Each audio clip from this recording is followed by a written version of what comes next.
প্রিয় শিক্ষার্থী বন্ধুরা, আসসালামু আলাইকুম। তোমরা সবাই কেমন আছো? সবাই অনেক ভালো আছো না? তোমাদের সপ্তম শ্রেণীর বিজ্ঞান ক্লাসে তোমাদের সবাইকে স্বাগতম।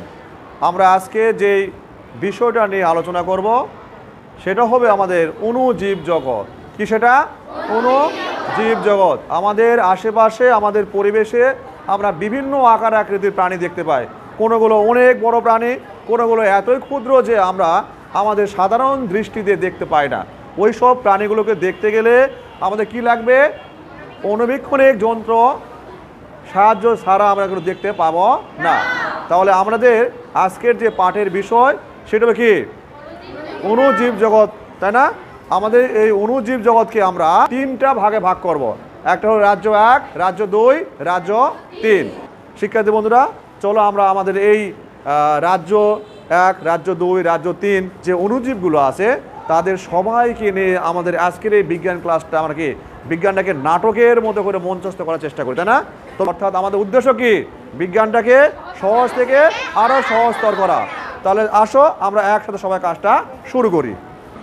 আসসালামু আলাইকুম বন্ধুগণ, আমি হলাম ভাইরাস। আমাকে তোমরা কেউ দেখবে না। উচ্চ ক্ষমতা সম্পন্ন অণুবীক্ষণ যন্ত্র ছাড়া আমাকে দেখাই যায় না। আমি নির্জীব কণা হিসেবে পরিচিত। কিন্তু যদি আমি কোনো জীবের মধ্যে একবার প্রবেশ করি তাহলে তাদের আর নিস্তার নেই। আমাদের দেহ অকোষীয়। আমরা কিন্তু বাতাসের সাথে মিশে থাকি। তোমার হাতের দিকে তাকিয়ে দেখো, সেখানেও আমি। এমনকি তোমাদের পেটে, মুখে, চোখে সব জায়গায় আমাদের বসবাস, আমাদের রাজত্ব।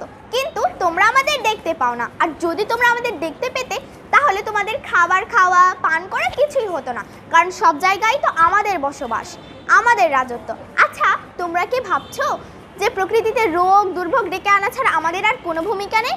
না বন্ধুরা, কথাটা একদম সত্য নয়। বরং প্রকৃতিতে ভারসাম্য রক্ষার জন্য অণুজীবের যেমন দরকার রয়েছে, আমাদের মতো ভাইরাসেরও তেমনই প্রয়োজন রয়েছে। আচ্ছা, তোমরা কি ভেবেছো আমি একা? না বন্ধুরা, আমার সাথে আছে 2টি ভাইরাস। আমার 2টি বন্ধু আছে। একটির নাম ব্যাকটেরিওফাজ ও আরেকটির নাম হলো করোনা ভাইরাস। ব্যাকটেরিওফাজ ভাইরাসকে তোমরা সবাই চেনো। সে সকল ব্যাকটেরিয়াকে ভক্ষণ করে। আর অন্যদিকে করোনা ভাইরাসের কথা না বললেই নয়। ভাইরাস বাহিত রোগের মধ্যে সবার আগে যে নামটি আসে সেটি হলো করোনা ভাইরাস। তো চলো এখন আমরা করোনা ভাইরাসের বক্তব্য শুনি। আসসালামু আলাইকুম সুপ্রিয় অণুজীব বন্ধুরা, কেমন আছো তোমরা? আশা করি ভালোই আছো। আমিও ভালো আছি। একটু আগে আমার বন্ধু ভাইরাস যে করোনা ভাইরাসের কথা বলে গেল, আমি সেই করোনা ভাইরাস। আমাকে কিন্তু তোমরা খুব ভালো করেই চেনো। 2020 সাল থেকে 2022 সাল পর্যন্ত পুরো বিশ্বে যে ভয়ঙ্কর মহামারীটা সৃষ্টি করেছিলাম, আশা করি তা কোনো দিন তোমরা ভুলতেই পারবে না। আচ্ছা, যাই হোক, আমার কিন্তু অনেক অপকারিতা আছে। 2020 সাল থেকে 2022 সাল পর্যন্ত পুরো বিশ্বের শিক্ষা, অর্থনৈতিক, সামাজিক এবং স্বাস্থ্যের ব্যাপক ক্ষতি করেছিলাম আমি। 2020 সাল থেকে 2022 সাল পর্যন্ত পুরো বিশ্বের 30 লক্ষ মানুষকে মেরে ফেলেছিলাম আমি। আমার কারণে দীর্ঘ 2 বছর মানুষদের কাটাতে হয়েছিল লকডাউনে। আমি এমন একটি ভাইরাস যার নাম শুনলে এখনও মানুষের গা শিরশির করে ওঠে। আচ্ছা, যাই হোক, আমার অপকারিতার কথা যদি আজকে এখানে বলতে শুরু করি তাহলে হয়তো এক মহাকাব্য রচনা হয়ে যাবে। কিন্তু আমার অপকারিতার কথা ফুরোবে না, তাই আর বেশি কিছু বলতে যাচ্ছি না। শুধু এইটুকুই বলতে চাচ্ছি যে আমার শুধু অপকারিতাই নেই, অপকারিতার সাথে সাথে কিছু উপকারিতাও আছে। যেমন আমি কিন্তু মানুষদের শিক্ষা দিয়েছি যে সব সময় পরিষ্কার পরিচ্ছন্নতা থাকতে হবে। আমি মানুষদের এটাও শিখিয়েছি যে বাইরে বের হলে অবশ্যই মাস্ক পরিধান করতে হবে, মাস্ট বি। এবং তা না হলে বাইরের বিভিন্ন ডাস্ট এবং আমাদের মতো ভাইরাস মানুষের শ্বাস প্রশ্বাসের সঙ্গে মিশে যাবে এবং তার ফলে মানুষেরা অসুস্থ হয়ে পড়বে। ধন্যবাদ। আসসালামু আলাইকুম বন্ধুরা, আশা করছি তোমরা সবাই ভালো আছো। আমিও ভালো আছি। জানো, মহাবিশ্ব সৃষ্টির পর পৃথিবীতে প্রথম প্রাণী কিন্তু আমরাই, ব্যাকটেরিয়া। আমরা হলাম আদি নিউক্লিয়ারযুক্ত অসবুজ এককোষী আণুবীক্ষণিক জীব। মানে কি জানো? মানে হচ্ছে আমাদের অণুবীক্ষণ যন্ত্র ছাড়া দেখতে পাওয়া যায় না। বিজ্ঞানী অ্যান্টনি ভ্যান লিওনহুক সর্বপ্রথম 1675 খ্রিস্টাব্দে বৃষ্টির প্রাণীতে নিজের সরল আণুবীক্ষণ যন্ত্রের সাহায্যে আমাদের দেখতে পেয়েছিলেন। আমাদের কোষ প্রাচীর থাকে, তবে প্রতিকূল পরিবেশে টিকে থাকার জন্য আমাদের প্রজাতিতে কিছু কিছু ব্যাকটেরিয়ার এই কোষ প্রাচীরের উপর আরও একটি আবরণ থাকে যা ক্যাপসুল নামে পরিচিত। ক্যাপসুল হচ্ছে শর্করার আবরণ যা সহজে ভেদ করা যায় না। ফলে এই ব্যাকটেরিয়াগুলো যখন মানুষের উপর আক্রমণ করে তখন এর চিকিৎসা তুলনামূলকভাবে কঠিন হয়ে পড়ে। কারণ এই ক্যাপসুল মানুষ যে ওষুধ খায় সেই ওষুধ ব্যাকটেরিয়ার ভিতর প্রবেশ করাতে বাধা প্রদান করে। ব্যাকটেরিয়া দ্বারা কিছু সংক্রামিত রোগ হলো জ্বর, কলেরা, টাইফয়েড ইত্যাদি। শুধু আমার সাথে পরিচয় করলেই হবে? আমার যে এত বড় পরিবার আছে, তাদের সাথে পরিচয় করতে হবে না? এবার না হয় তাদের সাথে পরিচয় করো। আসসালামু আলাইকুম বন্ধুরা, আশা করি তোমরা সবাই ভালো আছো। আমি ব্যাকটেরিয়া পরিবারের একজন অন্যতম সদস্য। আমার কোষের আকৃতি পৃথিবীর মধ্যে বড় গোলাকার। আমার মন চাইলে আমি সবাইকে নিয়ে থাকতে পারি, আমার মন না চাইলে আমি একাও থাকতে পারি। যেমন মানবদেহে আমি নিউমোনিয়া রোগ সৃষ্টি করতে পারি, যাকে মানুষেরা বলে নিউমোকক্কাস। আসসালামু আলাইকুম বন্ধুরা, আশা করি তোমরা সবাই ভালো আছো। আমিও ভালো আছি। আমি ব্যাকটেরিয়া পরিবারের একজন সদস্য বেসিলাস। আমি দেখতে লম্বা দণ্ডের ন্যায়। আমি মানুষের ধনষ্টঙ্কা, রক্ত, আমাশয় ইত্যাদি সহ বিভিন্ন রোগ সৃষ্টি করতে সক্ষম। আসসালামু আলাইকুম বন্ধুরা, আমি ব্যাকটেরিয়ার পরিবারের একজন অন্যতম সদস্য কোমা। আমি বাঁকাডনের মতো আকৃতির ব্যাকটেরিয়া। আমি মানুষের কলেরা রোগ সৃষ্টি করতে পারি। আসসালামু আলাইকুম বন্ধুরা, আমি ব্যাকটেরিয়া পরিবারের মধ্যে একজন অন্যতম ব্যাকটেরিয়া স্পাইরিলাম। আমার আকৃতি পেঁচানো। আমি ইঁদুরের কামড় থেকে অনেক সময় মানব শরীরের ভিতরে ঢুকে জ্বরসহ বিভিন্ন উপসর্গ সৃষ্টি করি। আমি সরল অণুবীক্ষণিত জীব হলেও আমি একটি সুগঠিত কোষে গঠন করি। আমার কোষে এমন কিছু বৈশিষ্ট্য রয়েছে যা ছত্রাক, অ্যামিবা, অ্যান্টিমিবা, ভাইরাস, শৈবাল এগুলো কার মধ্যে তা খুঁজেই পাওয়া যাবে না। বন্ধুরা, আমি আবার ফিরে আসলাম। কেন জানো? আমরা কিন্তু শুধু মানুষের ক্ষতিই করি না, আমাদের ক্ষতি করার পাশাপাশি অনেক উপকারী দিক রয়েছে। যেমন বিভিন্ন জীবন রক্ষাকারী অ্যান্টিবায়োটিক কিন্তু আমাদের থেকেই তৈরি হয়। আবার একমাত্র আমরাই আছি যারা প্রকৃতি থেকে মাটিতে নাইট্রোজেন সংবদ্ধ করি। পরিবেশের নাইট্রোজেন সাধারণত নিষ্ক্রিয় থাকে, সহজে কোনো যৌগ গঠনে অংশ নিতে চায় না। সংবদ্ধকরণ প্রক্রিয়া নাইট্রোজেনকে বিক্রিয়াযোগ্য করে তোলে, ফলে মাটির উর্বরতা বৃদ্ধি পায়। আবার পাট থেকে আঁশ ছাড়াতে আমাদের বিকল্প কিন্তু অন্য কিছু নেই। আবার মানুষ যে দই খায় সেইখানেও কিন্তু আমরাই সাহায্য করে থাকি। ধন্যবাদ। আসসালামু আলাইকুম বন্ধুরা, তোমরা সবাই ছত্রাকের নাম শুনেছো নিশ্চয়। আমি সেই ছত্রাক। আমি ক্লোরোফিলবিহীন অসবুজ জীব। আমি বিভিন্ন পচা খাদ্যদ্রব্য, ভেজা রুটি ইত্যাদিতে থাকতে সবচেয়ে বেশি পছন্দ করি। আমার অনেক অপকারিতা রয়েছে। তোমরা অনেকেই জানো যে ছত্রাক এক ধরনের ছোঁয়াচে রোগ। এছাড়া তোমরা কি জানো আমি খাদ্যে পচন ও বিষক্রিয়া তৈরি করতে পারি? আমার আরও কত যে অপকারিতা রয়েছে বলেই শেষ করা যাবে না। তবে এমন একটা কথা আছে যা শুনলে তোমরা সবাই অবাক হয়ে যাবে।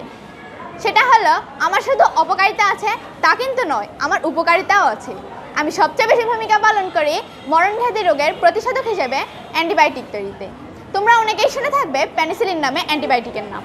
এটি পেনিসিলিয়াম নামে এক ধরনের ছত্রাক থেকে আবিষ্কৃত।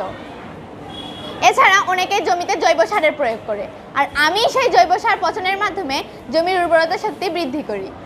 এ থেকে বলা যায় যে ছত্রাক মানুষের অপকারই করে না, উপকারও করে থাকে। তোমরা কি ভাবছো আমি একা? না, আমার আরও দুটি অংশ আছে। তারা হলো ইস্ট এবং এগারিকাস। চলো তাদের সঙ্গে দেখা করে আসি। আসসালামু আলাইকুম বন্ধুরা, আমি ছত্রাক পরিবারের একটি অংশ ইস্ট। আমাকে দ্বারা কী কী হয় তা এখন বলছি।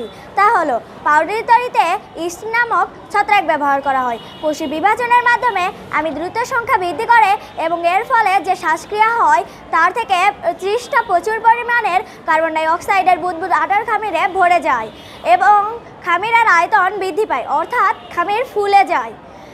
মানুষ যে পাউরুটি খায় তা যথেষ্ট নরম হয়।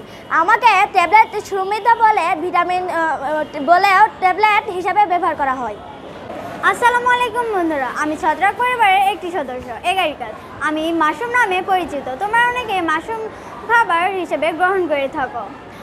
আমাদের খালি চোখেও দেখা যায়। বর্তমানে আমাদের দেশসহ বিভিন্ন দেশে আমাকে চাষ করে আবর্জনা পচিয়ে মাটিতে মিশিয়ে জৈব সার তৈরিতে আমার বড় ভূমিকা রয়েছে। আসসালামু আলাইকুম বন্ধুরা, আমি হলাম শৈবাল। আমি ক্লোরোফিলযুক্ত সবুজী উদ্ভিদ সদৃশ জীব। আমরা জলজ সুকেন্দ্রিক এককোষী কিংবা বহুকোষী জীব, যারা সালোক সংশ্লেষণের মাধ্যমে শর্করা জাতীয় খাদ্য প্রস্তুত করতে পারি। আমরা মিঠা জলে এবং নোনা জলে উভয়ে জন্মাতে পারি। পৃথিবীতে আমাদের নানান প্রজাতি রয়েছে। আমাদের দেহ মূল, কাণ্ড, পাতায় বিভক্ত নয়। আমাদের হাজার হাজার প্রজাতির মধ্যে আকার, আকৃতির, গঠন স্বরূপে প্রচুর পার্থক্য থাকলেও আমরা সবাই কতিপয় মৌলিক বৈশিষ্ট্য একই রকম, আর তাই আমরা শৈবাল বা শেওলা নামে পরিচিত। আমাদের কিন্তু অনেক অপকারিতা আছে। আমরা মানুষ ও উদ্ভিদের নানান রোগ সৃষ্টিতে দায়ী।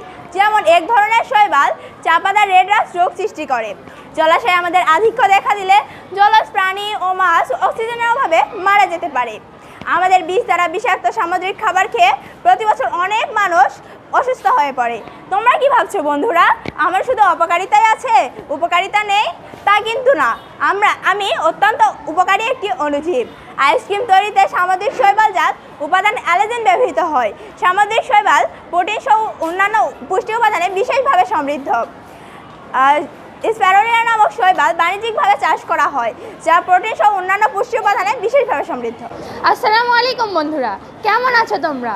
আশা করি সবাই ভালোই আছো। আমি অ্যামিবা। আমি প্রোটিস্টা রাজ্যের একজন সদস্য, এককোষী প্রাণী। আমার দেহ এতই ক্ষুদ্রাকার যে অণুবীক্ষণ যন্ত্র ছাড়া আমায় দেখাই যায় না। আমার প্রয়োজনে আমি আমার দেহের আকার পরিবর্তন করে থাকি।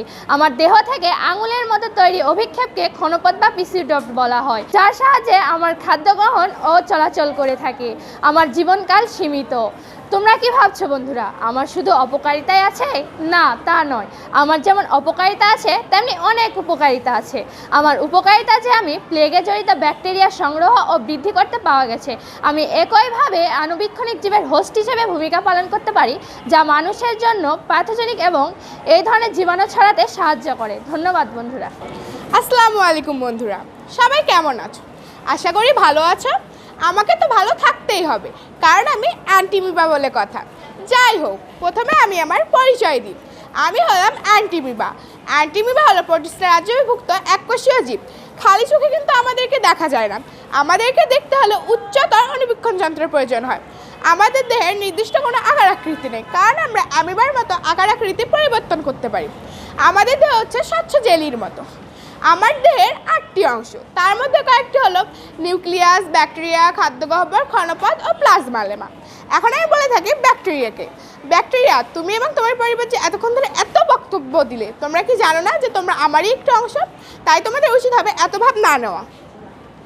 অনেকে হয়তো জানে না যে আমরা কোথায় বসবাস করি। আমরা হিস্টোলাইটিকা নামে আবরণ দিয়ে গঠন করে মাটিতে ও দূষিত পানিতে বসবাস করি। এই দূষিত পানি যখন মানুষ গ্রহণ করে, তখন আমরা তাদের পেটের ভিতরে ঢুকে বিভিন্ন ধরনের রোগ সৃষ্টি করি। খালি কি আমার একটি অংশ হিস্টোলাইটিকা, সেও মানুষের পেটের ভিতরে অ্যামিবিক আমাশয় তৈরি করে। খালি কি আমাদের রোগ সৃষ্টি করলেই হবে? আমাদের কি বংশবৃদ্ধি করতে হবে না? আমরা অণুজীব ও কোষ সৃষ্টির মাধ্যমে আমাদের বংশবৃদ্ধি করি। ধন্যবাদ। সুপ্রিয় শিক্ষার্থীবৃন্দ, এতক্ষণ থেকে আমরা অণুজীব জগৎটাকে একটি নাটকের মাধ্যমে উপস্থাপন করলাম এবং আমাদের উদ্দেশ্য হচ্ছে বিজ্ঞানটাকে সহজ থেকে আরও সহজতর করা। দেখা হবে পরবর্তী পর্বে। সবাইকে